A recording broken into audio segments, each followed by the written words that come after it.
Two people wake up on the same Monday morning. Same city, same traffic, same economy.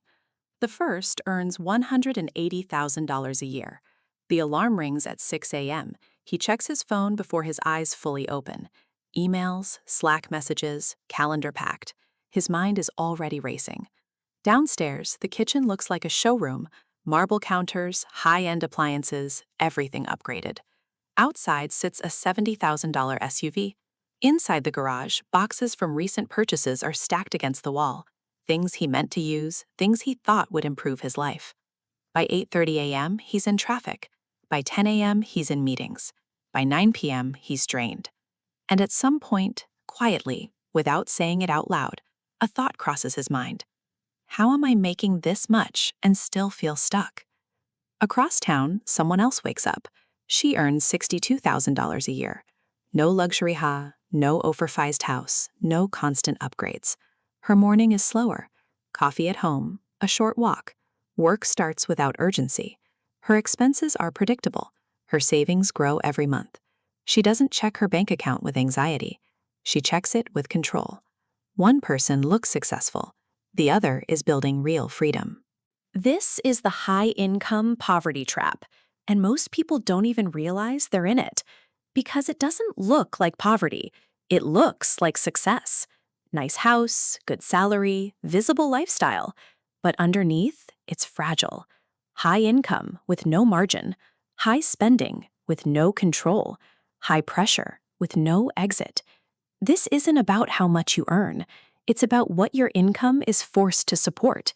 Today, I'll walk you through the hidden rules that separate people trapped in high-income poverty from those quietly building wealth. Not flashy wealth, real, usable, life-changing wealth. And it starts with a truth most people avoid. Rule 1. Income can hide financial weakness. High income is one of the best disguises for bad financial behavior. When someone earns more, their mistakes don't show immediately. Overspending gets absorbed. Bad decisions get delayed. Lifestyle creep feels justified. But the underlying system doesn't improve. Here's what nobody notices. A person earning $50,000 and overspending is forced to confront reality quickly. A person earning $180,000 can avoid that reality for years, until something breaks. Job loss, market downturn, health issue. Suddenly, the illusion collapses. Most people fail here because they equate earning with managing. Smart people separate the two. They treat high income as responsibility, not permission. Rule 2. Lifestyle inflation is silent but aggressive. No one decides to inflate their lifestyle overnight. It happens gradually. Better apartment, nicer furniture, more subscriptions, frequent dining out, upgraded vacations. Each change feels small. Together, they become permanent. But it gets worse. Each upgrade resets your normal. What once felt luxurious becomes expected. And now your income isn't building wealth, it's maintaining a standard. This changes everything. Because once your lifestyle expands, going backward feels like failure. So you don't reduce. You earn more to support it. That's the trap. Minimalists and financially intelligent people resist this by setting limits early. They upgrade intentionally, or not at all. Rule 3. Fixed costs create invisible chains. Variable spending is flexible. Fixed costs are dangerous. Mortgage, car payments, insurance, subscriptions, school fees, these repeat every month whether you like it or not. A high earner with high fixed costs is not free. They're obligated. Here's a simple reality. The higher your fixed costs, the fewer choices you have. You can't easily quit your job. You can't pivot careers. You can't take time off because your lifestyle demands consistency. Most people miss the real cost. They focus on whether they can afford something today. They ignore whether they can sustain it tomorrow. Smart people keep fixed costs low even when income rises because flexibility is more valuable than appearance. Rule 4. Status spending is a losing game. Many high earners don't spend for utility. They spend for signaling. The car isn't just transportation. The watch isn't just time. The house isn't just shelter. They become identity markers, proof of success. But here's the problem. Status is a moving target. There's always someone with more, so the spending never ends, and the satisfaction never lasts. Here's what nobody notices. The people you're trying to impress are usually too focused on themselves to care. Most people fail because they tie self-worth to visible assets. Smart people detach identity from possessions. They invest in quiet confidence, not public approval. Rule 5. High income increases spending pressure. When people know you earn more, expectations change. Friends suggest expensive plans. Family assumes generosity. Social circles shift upward. Now your spending isn't just personal, it's social.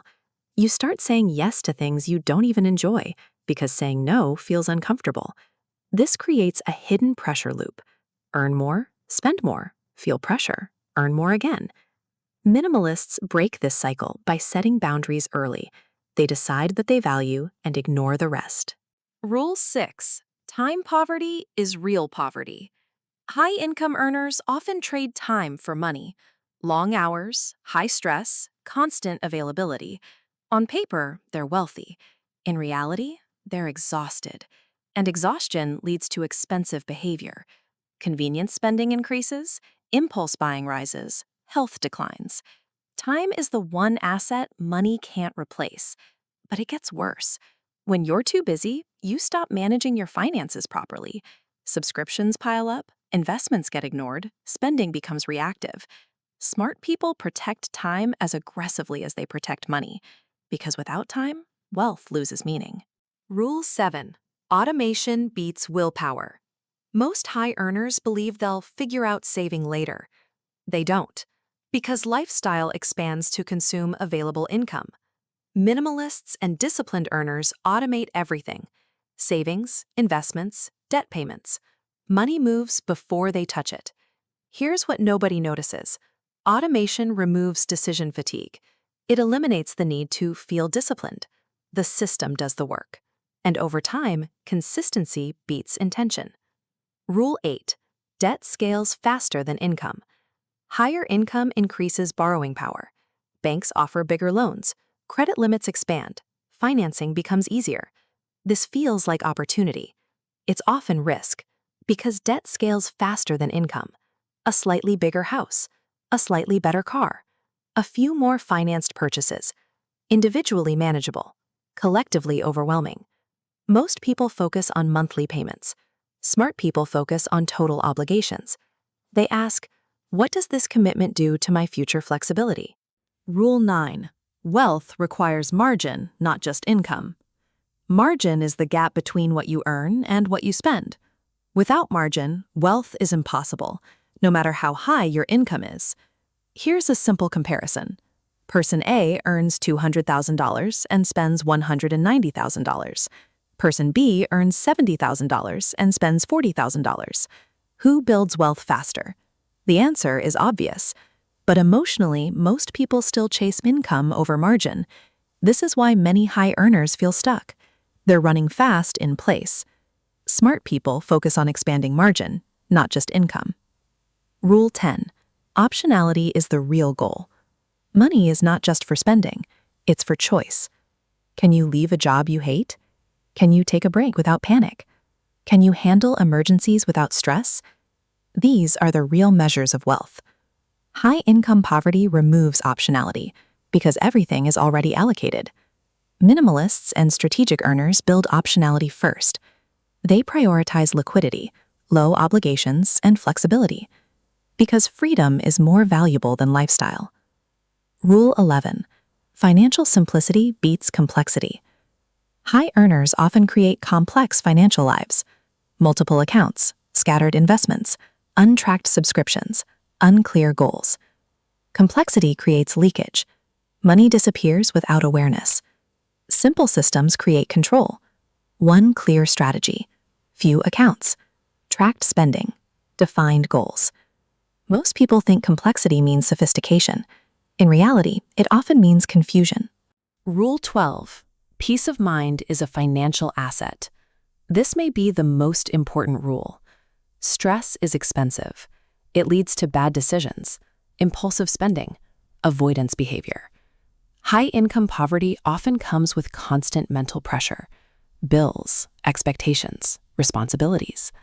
Minimalists design their lives for calm, lower obligations, clear systems, financial buffers. Peace improves decision quality, and better decisions build wealth. This creates a powerful cycle. Less stress, better choices, more wealth, even less stress. The opposite cycle destroys people slowly. The truth most people avoid. High-income poverty is not a money problem. It's a behavior problem, a systems problem, an identity problem. Most people don't lack income. They lack structure. They lack clarity. They lack boundaries. And without those, more money only amplifies the problem. A practical reset. If you're serious about escaping this trap, start here. List all your fixed monthly costs. Reduce or eliminate anything unnecessary. Automate your savings before spending. Define what enough looks like for your lifestyle. Create margin, no matter how small. Track your spending honestly. These are not dramatic steps, but they are effective. Final thought. The world teaches you to chase income. It rarely teaches you how to keep it, or how to turn it into freedom. The high-income poverty trap exists because people focus on earning without controlling, spending without thinking, living without limits. Real wealth is not built by how much flows in. It's built by how much you keep, control, and grow. And most importantly, by how much of your life you actually own. Because at the end of all of this, money is not the goal, freedom is. And the people who quietly win this game are the ones who understand that early.